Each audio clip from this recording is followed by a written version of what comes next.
সারাদিন কাজ করে মধ্যরাতে এসেও শান্তি নেই। আমি হলাম জামাইয়ের পার্সোনাল শেফ। মধ্যরাতে এসে তার আবদারে রান্না বান্না করতে হলো। আমার রান্নাঘরের চুলা আমি কোথা থেকে নিয়েছি, কয় টাকা দাম, অনেক আপুরাই জানতে চান। সবকিছু আজকের ভিডিওতে ক্লিয়ার করে বলে দিব। আসসালামু আলাইকুম, কেমন আছেন সবাই? এখন বাজে রাত প্রায় 12টা। ইদানিং মধ্যরাত হলেই তার এটা ওটা খেতে ইচ্ছা করে। এত রাতে ফ্রিজ খুঁজে মাংস না পেয়ে নিজের হাতে এই মাছগুলো বের করে দিচ্ছে। ভেবেছিলাম ডিম ভাজির সাথে চাপটি পিঠা বানিয়ে দিব, কিন্তু তার নাকি ছোট মাছের চচ্চড়ি খেতে মন চায়। মাছগুলো কিছু সময় মেরিনেট করে রেখে দিব। অন্যদিকে আমি ডিম ভাজি করে নিচ্ছি আর চাপটি পিঠা বানিয়ে নিচ্ছি। মাঝরাতেও আমার শান্তি নেই। যেদিন বাহিরে খাবার খেয়ে আসবে, মধ্যরাত হলেও তাকে কিছু না কিছু বানিয়ে দিতেই হবে। একটা খাবার খেয়ে ভালো লাগলে প্রতিদিন ওই খাবারটাই তাকে বানিয়ে দিতে হবে। কয়েকটা দিন ধরে চালের আটা দিয়ে চাপটি পিঠা বানিয়ে দিচ্ছি। সে তো ভীষণ খুশি, মনে হয় বিরিয়ানি পেলেও এতটা খুশি হতো না। তাকে আমি শুধু পছন্দের খাবার রেডি করে দিই তা কিন্তু না, সেও কিন্তু বাসায় আসার সময় যত রাতই হোক না কেন আমার পছন্দের কিছু একটা নিয়ে আসার চেষ্টা করে। আমি তো জাম ভর্তা ভীষণ পছন্দ করি। নিয়ে আসার সাথে সাথে আমি তো অনেকগুলো খেয়ে ফেলছি। ভাবছি আপনাদের সাথেও একটু শেয়ার করি।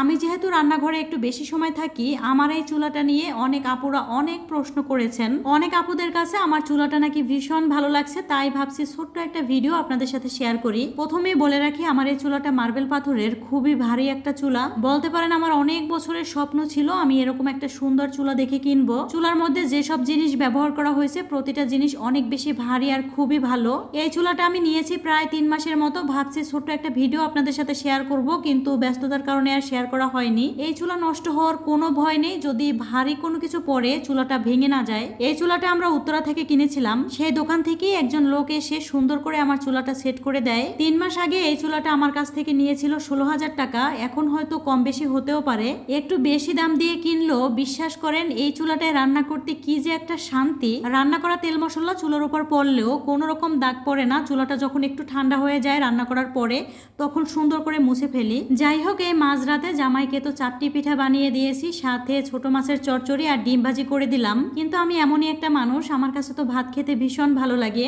আমার কারো কাছে কোনো আবদার নেই, একটু ডাল আলু ভর্তা এইসব হলেই চলে। আজকে রাতে যদিও তেমন কিছু রান্না করিনি, শুধু ভর্তা বানিয়েছিলাম। সারাদিন কাজ করে বাসায় এসে যখন দেখি শুধু ভর্তা বানিয়ে রেখে দিয়েছি, তখনই বলে আমি কিছু খাবো না, আমি বাহির থেকে খেয়ে আসছি, তুমি ঘুমিয়ে যাও। একটু বেশি রাত হলে তো ক্ষুধা লাগে আর বলে কিছু একটা বানিয়ে দাও।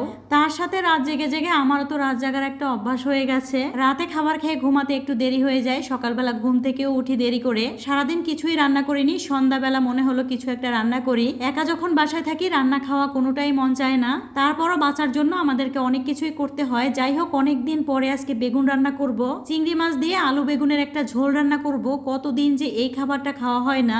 একে তো সন্ধ্যাবেলা মনে হয় যেন বৃষ্টি চলে আসবে। আমার তো আলু বেগুনের ঝোল রান্নাটাও প্রায় হয়ে গেছে। মাঝে মাঝে একটু মন খারাপ হলো, প্রিয় মানুষটিকে তার পছন্দের খাবার রান্না করে খাওয়াতে পারলেও শান্তি লাগে। যাই হোক, সবাই ভালো থাকবেন। আজকের ভিডিওটি এ পর্যন্ত।